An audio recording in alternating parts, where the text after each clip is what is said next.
New Zealand series সামনে রেখে conditioning camp শুরু বাংলাদেশের। 4 এপ্রিল থেকে হবে স্কিল ট্রেনিং। ফিল্ডিংয়ে বিশেষ গুরুত্ব জেমস প্যামেন্টের। মোস্তাফিজের প্রথম ম্যাচেই মুগ্ধ পিএসএল। কাটার মাস্টারের কাছ থেকে পাকিস্তানি পেসারদের শিক্ষা নেয়ার পরামর্শ কিংবদন্তি রামিজ রাজার। অনূর্ধ্ব-20 সাফ চ্যাম্পিয়নশিপে বাংলাদেশের সামনে ভারত বাধা। গেল আসরের প্রতিশোধ নিয়ে গ্রুপ চ্যাম্পিয়ন হয়ে সেমিফাইনাল নিশ্চিতের লক্ষ্য। লিওনেল মেসির বিশ্বকাপ খেলা নিয়ে অনিশ্চয়তা। সিদ্ধান্ত এলএম10-এর ওপরে ছেড়ে দিলেন স্ক্যালোনি। ভোরে প্রীতি ম্যাচে প্রতিপক্ষ মৌরিতানিয়া। এশিয়া কাপ আর্চারিতে অপ্রতিরোধ্য বাংলাদেশ। ভিয়েতনামকে হারিয়ে কম্পাউন্ড দলগত পুরুষ বিভাগে স্বর্ণজয় যুব ক্রীড়া প্রতিমন্ত্রীর অভিনন্দন। এবারে ক্রিকেট। নিউজিল্যান্ড ও পাকিস্তান সিরিজকে সামনে রেখে কন্ডিশনিং ক্যাম্প শুরু করলো বাংলাদেশ। প্রথম দিনে ফিটনেস টেস্টের পর ফিল্ডিংয়ে গুরুত্ব দিয়েছেন ফিল্ডিং কোচ জেমস প্যামেন্ট। ক্রিকেটারদের সঙ্গে সময় দেন হেড কোচ ফিল সিমন্সও। 4 এপ্রিল শুরু হবে স্কিল ক্যাম্প। মেহেদী হাসান মিরাজ ও পিএসএলে থাকা ক্রিকেটাররা ছাড়া ক্যাম্পে যোগ দিয়েছেন বাকিরা। সিরিজ শুরুর আগে প্রস্তুতি ম্যাচ আয়োজনের পরিকল্পনা আছে বিসিবির। পাকিস্তানের বিপক্ষে ওয়ানডে সিরিজের পর খানিকটা অবসর পেয়েছেন ক্রিকেটাররা। ঈদের ছুটি কাটিয়ে আবারও শুরু ব্যস্ততা। সামনে আছে নিউজিল্যান্ড সিরিজ, তারপরই আবারও পাকিস্তানের বিপক্ষে টেস্ট সিরিজ। হাতে যথেষ্ট সময় থাকায় ক্রিকেটারদের ফিটনেস স্কিল নিয়ে কাজ করার দারুণ সুযোগ মিস করেনি টিম ম্যানেজমেন্ট। ঈদের ছুটি শেষে দেরি না করে হেড কোচ ফিল সিমন্স নেমে গেছেন শিষ্যদের নিয়ে। ঈদের ছুটিতে ক্রিকেটাররা বিশ্রামে থাকায় ফিটনেস ট্রেনিং দিয়ে শুরু ক্যাম্পের আনুষ্ঠানিকতা। রানিং সেশনে যোগ দেন টি-20 দলের ক্রিকেটাররা। এরপর একে একে ওয়ানডে ও টেস্ট দলের ক্রিকেটাররাও যোগ দিয়েছেন ক্যাম্পে। লম্বা সময় দেন রানিংয়ে, ফিটনেস উন্নয়নে কিছু কসরত করেন তারা। এরপর ক্রিকেটাররা মনোযোগ দেন ফিল্ডিং সেশনে। ফিল্ডিং কোচ জেমস প্যামেন্ট কয়েক ভাগে ভাগ করে কাজ করেন শিষ্যদের নিয়ে। এদিন গ্রাউন্ড ফিল্ডিংয়ে বেশ গুরুত্ব দিয়েছেন কোচ। বেশ কিছু নতুন টেকনিক নিয়েও কাজ করেন। পাকিস্তানের বিপক্ষে ওয়ানডে সিরিজে কিছুটা ঢিলে ঢালা ফিল্ডিং দেখা গেছে বাংলাদেশের, সে কারণেই গ্রাউন্ড ফিল্ডিংয়ে কাজ করেছেন। টি-20তে কিভাবে রান বাঁচানো কিংবা রান আউট করা যায় সেই স্কিল তৈরিতে বাড়তি গুরুত্ব দেওয়া হয়েছে। এরপর কাজ করেন লং ক্যাচিং নিয়ে। টাইগাররা সম্প্রতি দারুণ কিছু ক্যাচ উপহার দিলেও মাঝে মধ্যেই সহজ ক্যাচও মিস করতে দেখা গেছে, যে কারণে বাড়তি গুরুত্ব পেয়েছে লং ক্যাচিং অনুশীলন। বিকেল সেশনে ট্রেনার ও ফিজিও ছিলেন সৌম্য লিটনদের ফিটনেসের দেখভালের দায়িত্বে। সপ্তাহখানেক এভাবেই চলবে ফিটনেস ও ফিল্ডিংয়ের কাজ। 4 এপ্রিল শুরু হবে লাল ও সাদা বলের ক্রিকেটারদের ব্যাট বলের অনুশীলন। 10 অথবা 11 এপ্রিল থেকে শুরু নিউজিল্যান্ড সিরিজের চূড়ান্ত অনুশীলন। সিরিজ শুরুর আগে প্রস্তুতি ম্যাচ আয়োজনের পরিকল্পনা আছে ম্যানেজমেন্টের। কোচিং স্টাফের বেশিরভাগ সদস্য এখনও ছুটিতে। স্কিল ক্যাম্পের শুরুতে সবাইকে পাওয়া যাবে।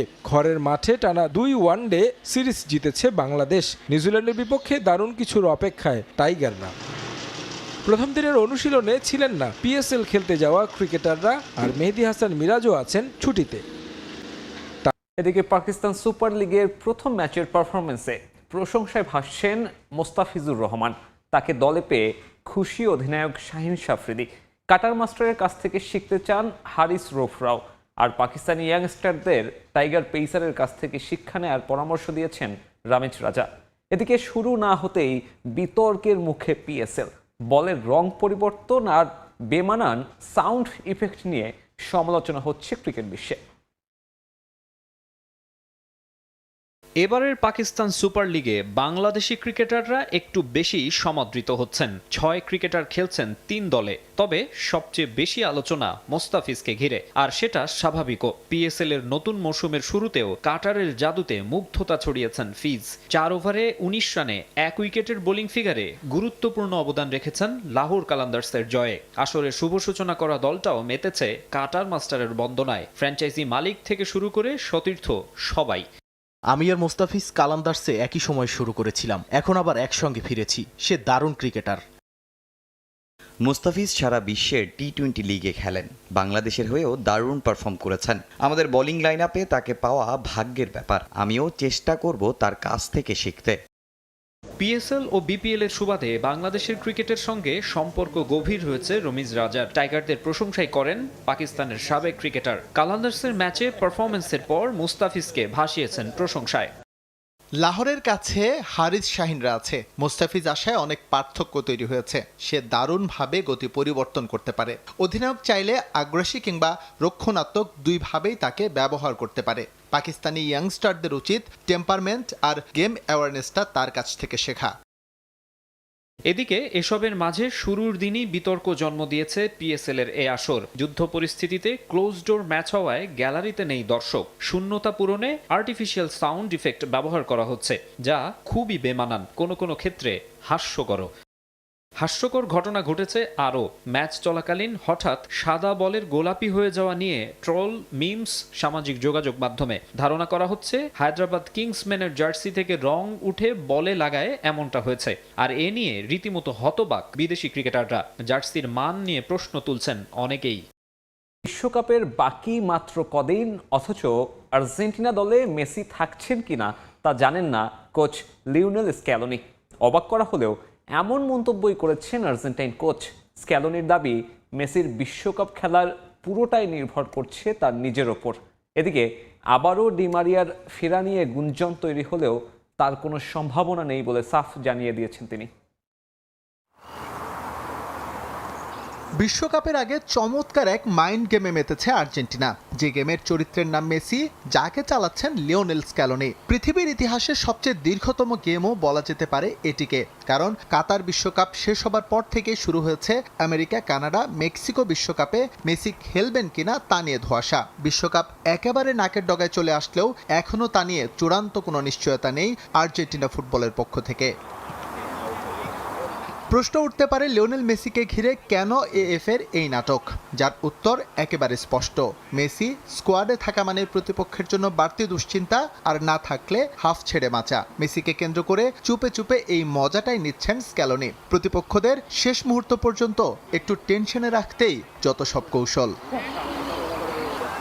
তবে এটা প্রায় শতভাগ নিশ্চিত, মেসি যদি ফিট থাকেন তবে আর্জেন্টিনার বিশ্বকাপ স্কোয়াডে তার জায়গা অবধারিত। বর্তমান চ্যাম্পিয়নদের ম্যাচ বিশ্লেষণ করলেই তা বোঝা যায়। কাতার বিশ্বকাপের পর ইনজুরি মুক্ত মেসিকে প্রতিটি ম্যাচেই খেলিয়েছে আর্জেন্টিনা। এমনকি অপেক্ষাকৃত দুর্বল মৌরিতানিয়া ও জাম্বিয়ার বিপক্ষেও তাকে রেখেই দল সাজিয়েছে ম্যানেজমেন্ট, সেটা স্কোয়াডের তরুণ ফুটবলারদের সঙ্গে তার সিনক্রোনাইজেশনের জন্যই।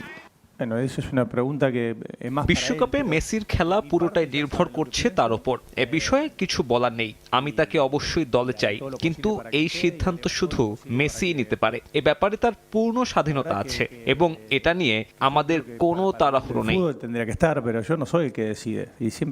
আর্জেন্টিনার কাতার বিশ্বকাপ জয়ের অন্যতম নায়ক আনহেল ডি মারিয়া। দেশের হয়ে ইতিহাস রচনার পরপরই জাতীয় দলকে বিদায় জানান এই উইঙ্গার, কিন্তু ক্লাব ফুটবলে এখনও নিজের সক্ষমতার প্রমাণ দিয়ে চলেছেন তিনি। সম্প্রতি বিভিন্ন মহলে গুঞ্জন উঠে আর্জেন্টিনার বিশ্বকাপ স্কোয়াডে তাকে বিবেচনায় নিতে পারেন স্ক্যালোনি। তবে সেই সম্ভাবনা এবার জল ঢাললেন এই মাস্টারমাইন্ড।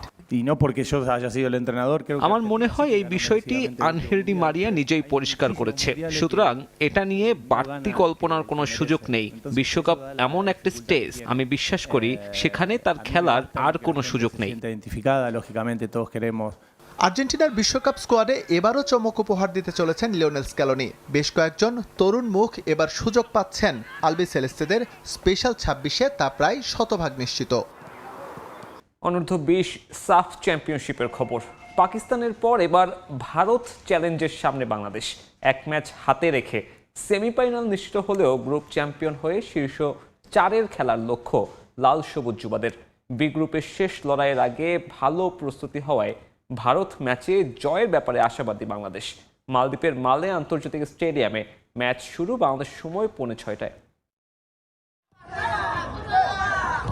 রোনান সুলেমান জাদুতে পাকিস্তানকে উড়িয়ে দিয়েছে বাংলাদেশ। পাকিস্তান ভারতের কাছে হারায় কোনো সমীকরণ ছাড়াই এই একটা জয়ই অনূর্ধ্ব 20 সাফ চ্যাম্পিয়নশিপের সেমিফাইনালে লাল সবুজ। এবার আসরের সবচেয়ে হাই ভোল্টেজ ম্যাচে মুখোমুখি ভারত বাংলাদেশ। দু দলেরই লক্ষ্য গ্রুপ সেরা হওয়ার। এক জয়ে দু দলের ঝুলিতেই আছে 3 পয়েন্ট। তবে এই ম্যাচ ড্র হলে গ্রুপ সেরা হবে ভারত, কারণ বাংলাদেশের চেয়ে 1 গোলে এগিয়ে ভারতীয় যুবারা। তাই শীর্ষস্থান পেতে হলে জয় বিকল্প কোনোই পথ খোলা নেই লাল সবুজের। ম্যাচের আগে আত্মবিশ্বাসের তুঙ্গে মার্ক কক্সের দল। প্রথম ম্যাচে রোনান সুলেবানের পারফরমেন্সে শিরোপা জয়ের স্বপ্ন এখন আরও বড়। তার ভাই ডেকলান সুলেবানও অপেক্ষায় অভিষেকের। কঠিন এই ম্যাচই রক্ষণভাগে ডেকলানের ওপর ভরসা রাখতে পারে টিম ম্যানেজমেন্ট। পাকিস্তানকে 3-0 গোলে হারানোর পর ভারতও আছে দুর্দান্ত ছন্দে। সবশেষ অনূর্ধ্ব-19 সাফ চ্যাম্পিয়নশিপে বাংলাদেশকে হারিয়েই চ্যাম্পিয়ন তকমা গায়ে জড়িয়েছিল টিম ইন্ডিয়া। এবার সেই প্রতিশোধ নেয়ার সুযোগ লাল সবুজের সামনে। শিরোপা জয়ে আত্মবিশ্বাস আরও বাড়াতে এই ম্যাচেই ভারতকে হারাতে বদ্ধপরিকর যুবারা। 4 দিনের বিরুদ্ধে প্রস্তুতিও হয়েছে দারুণ। 4 দিন সময় পাইছি আমাদের আগামীকাল ইন্ডিয়ার সাথে ম্যাচ। তো আমরা আমাদের যে দুর্বলতা, যে আমাদের যে ভালো দিকগুলো ছিল, ওইগুলো সবকিছু আমরা মাঠে অ্যানালাইসিস করছি। আমরা আমাদের উইকনেস নিয়ে মাঠে কাজ করছি। যে আমরা ইন্ডিয়ার ম্যাচ দেখছি গতদিন, পাকিস্তান আর ইন্ডিয়ার ম্যাচ। আমরা ওখান থেকে আরো কিছু শিখছি যে আমরা কিভাবে আমাদের দুর্বলতাগুলোকে কাজে লাগাই আরো ভালো করে আমরা ইন্ডিয়ার সাথে ভালো কিছু করতে পারি। আমাদের প্রিপারেশন অনেক ভালো। ফ্যানদের বিষয়ে বলবো, মানে সবাই মাঠে এসে আমাদের উৎসাহ দেন যেন আমরা আরো ভালো খেলতে পারি। 2024 সালে একমাত্র অনূর্ধ্ব-20 সাফ চ্যাম্পিয়নশিপের শিরোপা জিতেছিল বাংলাদেশ।